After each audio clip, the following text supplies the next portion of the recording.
So we're back for another edition of Rookie Teacher Play by Play. Don't let this be you. So we're now watching a video. As you can see the title, this teacher flipped out and he threw some stuff across the room. But these are some things to consider. So maybe this isn't you. So let's dive in and we're going to do a little play by play here and just see like where some places where we could have made some adjustments. Shut up. Shut up. Okay, first of all, shut up. Most human beings don't respond to that. I don't know. Sometimes I find it to be quite disrespectful, if I'm honest. I hate that word, But I mean, I say it sometimes, but it's just like, who likes that word? Like, and again, that top-down thing. Shut up, and they're not responding clearly.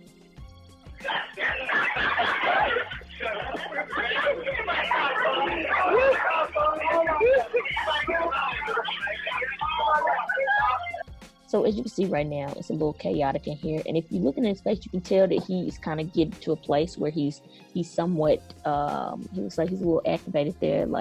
And this is a place where self-awareness is really important in being a teacher because you definitely have your moments. You definitely have some moments. I know I certainly have. I've definitely had some moments where I've just lost it. It went left. So understanding yourself and your triggers is really important. I always tell the story of when the kids called me out on wearing the same pants every day. They were right. But it was, I was really ashamed and I felt really triggered by that. But, you just have to be self-aware and hold on to yourself here. Self-control, self-management is so important as a teacher. All right, let's go back into it.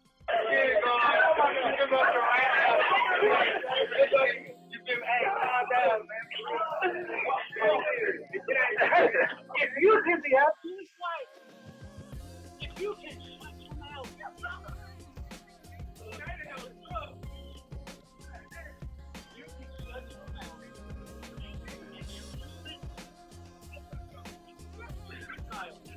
So, it's a part of me that wonders about bias here because, the way that he's talking to these two young black men, it's quite disturbing to me. I find it to be kind of disturbing that he's talking at them. I think I saw another video on this recently. It's one of the things that I remember from the Standards Institute is that we really oftentimes when young black men act a certain way, it's perceived as aggressive. So and it's like, yo, they just being themselves. You know what I'm saying? So bias is something that I would consider too as a teacher, is understanding that people have different cultures and different ways of showing up. So that's really important here. I will be curious about that if I saw this. You know why? Because I have the power. I've got the...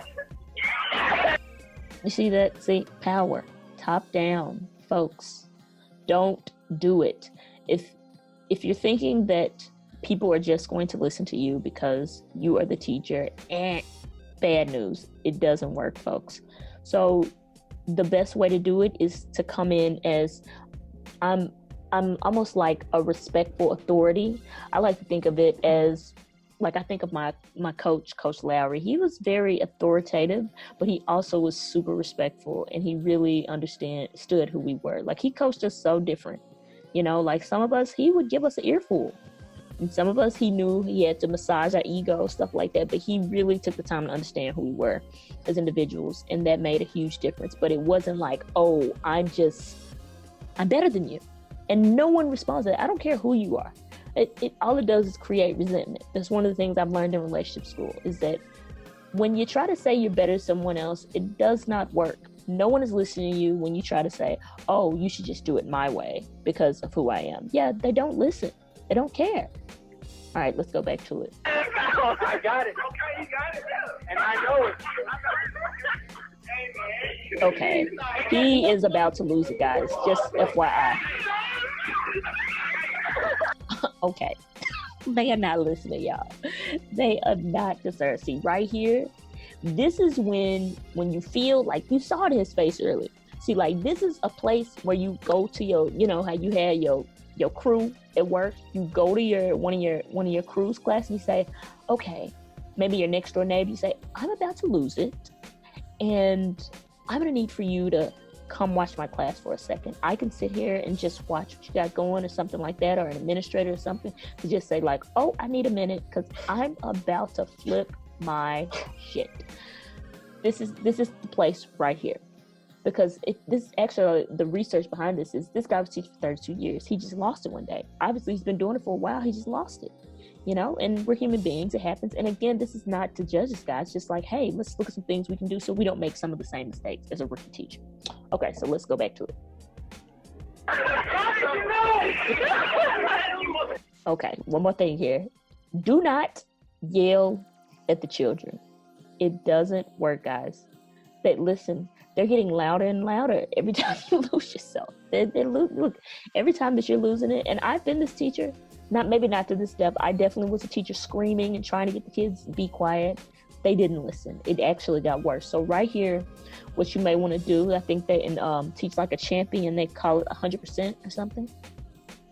And you say, hey, I need for everyone to close their mouths, eyes on me. Very specific things that you're asking them to do. Where right here, he's saying, shut up. No one's going to listen to it. Sorry, guys. No one is listening to that. I can guarantee you that. No one's going to listen to it. All right, let's go.